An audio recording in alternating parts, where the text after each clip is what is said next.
खबर दरअसल कांग्रेस नेता उदित राज को लेकर है, जिनका विवादित ट्वीट सामने आया। उदित राज कह रहे 500 वर्ष बाद मनुवाद की वापसी हो रही। अब ये उन्होंने किस कॉन्टेक्स्ट में कहा, ये सवाल बड़ा है, लेकिन ये ट्वीट किया उन्होंने और इस ट्वीट में उन्होंने कहा कि 500 साल बाद मनुवाद की वापसी हो रही है। ये ट्वीट उदित राज का। हालांकि कई बार अपने बयानों को लेकर सुर्खियों में रहे हैं उदित राज, और एक बार फिर से आप देखिए कि उन्होंने क्या ट्वीट किया। उन्होंने लिखा कि मतलब 500 वर्ष बाद मनुवाद की वापसी हो रही है, ये उनका ट्वीट है। अब इसका भावार्थ क्या है, संदर्भ क्या है, हो सकता है वो खुद कुछ देर बाद सामने आए तो बताएं और समझाएं। लेकिन एक तरफ लगातार जश्न की तस्वीरें हैं, दूसरी तरफ ऐसे भी ट्वीट। हमारे साथ रविकांत जुड़ गए हैं ज्यादा जानकारी के साथ। रविकांत, क्या ट्वीट है ये, क्या मतलब इसका निकाला जाए? देखिए, के नेता हैं उदित राज और उन्होंने कहा है कि 500 साल के बाद मनुवाद की वापसी हो रही है। और पूरी दुनिया को पता है, पूरे देश को पता है कि अयोध्या में 22 तारीख को प्राण प्रतिष्ठा का कार्यक्रम है और किस तरीके से पूरे देश में, खास तौर पर कांग्रेस पार्टी को दिक्कत इस बात से है कि भारतीय जनता पार्टी इसको किस तरीके से एक इवेंट के रूप में पॉलिटिकली बेनिफिट पाने के लिए इन तमाम चीजों को कर रही है। उसी को लेकर उदित राज ने यहाँ पर तंज कसा है कि 500 साल बाद मनुवाद की वापसी हो रही है। अब सवाल ये उठता है कि वो प्रधानमंत्री नरेंद्र मोदी पर तंज कर रहे हैं या भगवान श्री राम पर तंज कर रहे हैं, क्योंकि ये कार्यक्रम रविकांत, मैं आ रहा हूं एक बार फिर से। हमारे साथ राकेश त्रिपाठी जुड़ गए हैं, जो कि बीजेपी के नेता हैं। राकेश जी, बहुत बहुत स्वागत है आपका टाइम्स नाउ नवभारत पर। नए साल की बहुत बहुत शुभकामनाएं। लेकिन नए साल पर ये ट्वीट जो उदित राज कर रहे हैं, वो कह रहे हैं मतलब 500 वर्ष बाद मनुवाद की वापसी हो रही है। कैसे देख रहे हैं आप इसे? देखिए, साल भले ही नया हो गया हो, लेकिन कांग्रेस पार्टी की जो नफरत की दुकान का सामान वही पुराना है। और इसीलिए नए साल की शुरुआत में भी कांग्रेस पार्टी के नेता उसी अपने नफरती बोलों के साथ शुरुआत कर रहे हैं। मनु हिंदू मान्यताओं के अनुसार हमारे पालक हैं, जिनके हम सब संतानें हैं। मनु की बातों को लेकर के आप बार बार आलोचना जब करने का प्रयास करते हैं तो आसमान की तरफ मुंह करके थूकने का प्रयास करते हैं। सच ये है कि इनको प्रभु राम का मंदिर बनने से इतनी पीड़ा है कि मजहबी तुष्टीकरण के लिए हर प्रकार से ये कोई अवसर नहीं छोड़ रहे हैं जिसमें प्रभु राम के मंदिर के बारे में कोई अनाप शनाप टिप्पणी ना करें। लेकिन ये टिप्पणियां 2024 के लोकसभा चुनाव में उनको बहुत महंगी पड़ने वाली हैं। उनको जनमन को समझना चाहिए, जनता के स्पंदन को समझना होगा कि जनता की चाहत क्या है। भगवान राम के मंदिर का विरोध राकेश जी, क्या आप खुलकर ये कह रहे हैं कि ये जो ट्वीट है ये राम मंदिर को लेकर ही किया गया है? स्पष्ट है, इसमें कोई संदेह नहीं है। जिस तरह से लगातार पिछले दिनों में प्रभु राम के मंदिर को लेकर के लगातार कांग्रेस पार्टी के नेतृत्व के द्वारा अनाप शनाप बयानबाजी की जा रही है, उसी के क्रम में, उसी श्रृंखला में इस बयान को देखा जाना चाहिए। ये जिस तरह से 2024 को टारगेट करके ये बात कह रहे हैं, इसमें कोई शंका नहीं है कि 2024 की एक सबसे बड़ी ऐतिहासिक घटना जो 2024 के पहले महीने लेकिन इस तरह के ट्वीट, इस तरह के बयान तो लगातार कांग्रेस में उलझन पैदा कर रहे हैं। कुछ नेता कह रहे हैं हमें निमंत्रण नहीं आया, बाद में निमंत्रण गया तो वो कह रहे हैं हम जाएंगे नहीं क्योंकि हम अपने हिसाब से जाएंगे। कुछ नेता इस पूरे इवेंट को ही बहुत ज्यादा सवालों के घेरे में रख रहे हैं। आप बने रहिए हमारे साथ खुद उदित राज जी जुड़ गए। उदित राज जी, बहुत बहुत स्वागत आपका टाइम्स नाउ नवभारत पर। नए साल की शुभकामनाएं। लेकिन सर, आपका ये ट्वीट, जैसे बीजेपी कह रही है कि आप राम मंदिर को लेकर ये ट्वीट कर रहे हैं, जिसमें आपने कहा कि 500 वर्ष बाद मनुवाद की वापसी, समझाएंगे सर इस ट्वीट का मतलब क्या है?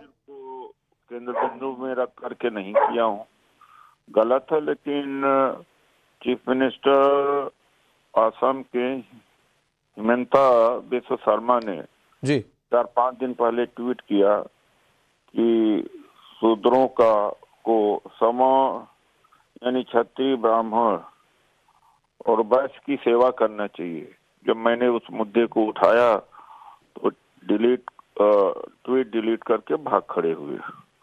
तो मानसिकता जाहिर होती है कि ये जो लॉबी है उसी तरफ बढ़ रही है। तो निषाद के घर जाना, यानी लोअर कास्ट के घर जाना, जी, जाति व्यवस्था को फिर से जीवित किया जा रहा।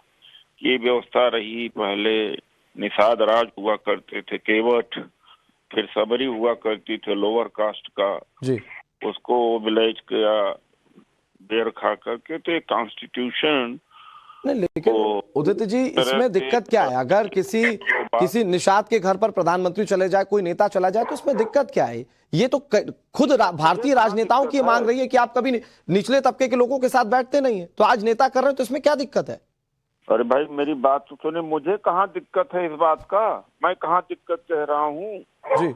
लेकिन यह है कि क्या इंडिकेशन क्या है कि वो लोअर कास्ट की है, देखो तो भी जा रहे हैं, यानी जाति व्यवस्था को तो मान रहे हैं ना, उसको पोष कर रहे हैं ना। मैं कोई विरोध थोड़ी कर रहा हूँ, जितना बड़ा मंदिर बनाना हो करें, जितना पूजा पाठ करना हो करें, वो थोड़ी कह रहा हूँ। लेकिन जो भाव है यह है ना, तो भाव के ऊपर जो भाव है, जो लिखा पढ़ा है, जो हमारे यहाँ व्यवस्था रही है, उसके ऊपर चर्चा करना भी प्रतिबंधित है क्या? नहीं, हिमंता बिस्वा शर्मा ने आपको जी। मतलब कि एक्स पर लिखा, तो उसके ऊपर आप कोई चर्चा नहीं करेंगे। ठीक है। आप हमेशा बीजेपी सर, मैं लाइव इसी बुलेटिन में उस पर जवाब ले लेता हूं, आप जो बात कह रहे हैं। हमारे साथ राकेश त्रिपाठी हैं, ऑफिशियल प्रवक्ता है भारतीय जनता पार्टी के। राकेश जी, उदित राज जो कह रहे हैं उस पर क्या कहेंगे आप? वो कह रहे हैं राम मंदिर से इस ट्वीट को ना जोड़ा जाए।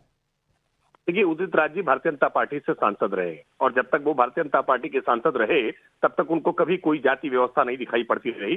भारतीय जनता पार्टी की विचारधारा में कोई उनको उस समय विघ्न बाधा नहीं दिखाई पड़ रही थी। लेकिन आज ये क्यों दिखाई पड़ रही है?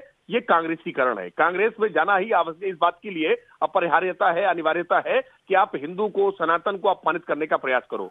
जिस ट्वीट का ये उल्लेख कर रहे हैं, जिस पोस्ट का ये उल्लेख कर रहे हैं, उसमें वर्णाश्रम की बात की गई है। ये सनातन के वर्णाश्रम व्यवस्था को अगर आज की वर्तमान जाति व्यवस्था से देखेंगे, जो कर्म आधारित थी, और आज ये जन्म आधारित है। मैं फिर बार बार दोहरा रहा हूं कि ये जिस तरह से इसको जोड़ करके प्रधानमंत्री जी के किसी लाभार्थी के घर जाने को लेकर के उसकी जाति देख रहे हैं। हम तो 10 करोड़वें नंबर के आधार पर देख रहे थे कि उज्ज्वला गैस कनेक्शन के 10 करोड़वें धारक कौन है, जिनके घर में पहले चूल्हा जलाना पड़ता था, जिनके घर में पहले लकड़ियां जलानी पड़ती थी, पहले जिनको गोबर के कंडे पर जिनको अपना भोजन पकाने के लिए संघर्ष करना पड़ता था, उनके घर कैसे आज गैस का कनेक्शन पहुंचा है, कैसे घर में खुशहाली आई है, कैसे प्रधानमंत्री आवास की योजना के तहत पक्का आवास मिला है। हम लाभार्थी के नाते पहुंचे थे, लेकिन उदित राज ने तो उनकी जाति देख ली, उनको निषाद देख लिया।